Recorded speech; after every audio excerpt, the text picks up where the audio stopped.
What's up, T-Rose Sexy Chocolate in the house. So what this workshop was about, we started off with finding that 2 beat to dance on the 2 rather than the 1 to up your game, okay? As I said in the workshop, that when you get to your higher levels, we're not dancing on the 1, 2, you're dancing on the whole step 2, 1, 2, 1, 2. So what I consider the beats in the music of 2 is the down and the upbeat. So with the drums, that bass drum, that's my thud, that's my boom sound. Okay? My clap sound is, like I said before, when you're in a black church, 3 claps on 2. So that's that upbeat. Yes? Now, we also went into how to dance to slower music. What that had to do with was rate of weight transfer. Meaning how slow or fast you move over a foot. So if I'm taking a step to the side, I want the foot out first, then I want the body over it.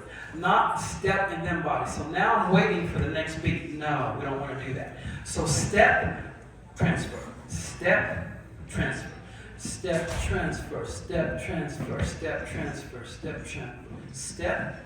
This is real slow. Step, transfer, step, transfer, even forward.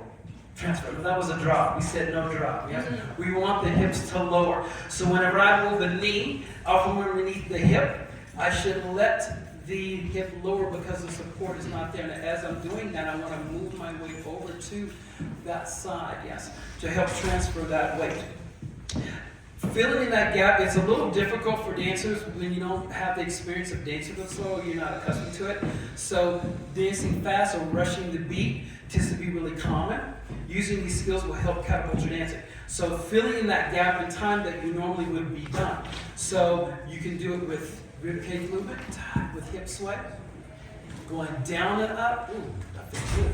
Okay, sorry. So now is to show you how to dance it to music.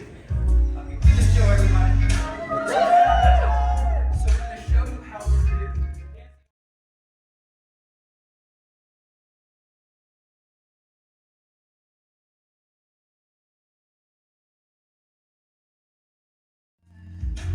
So show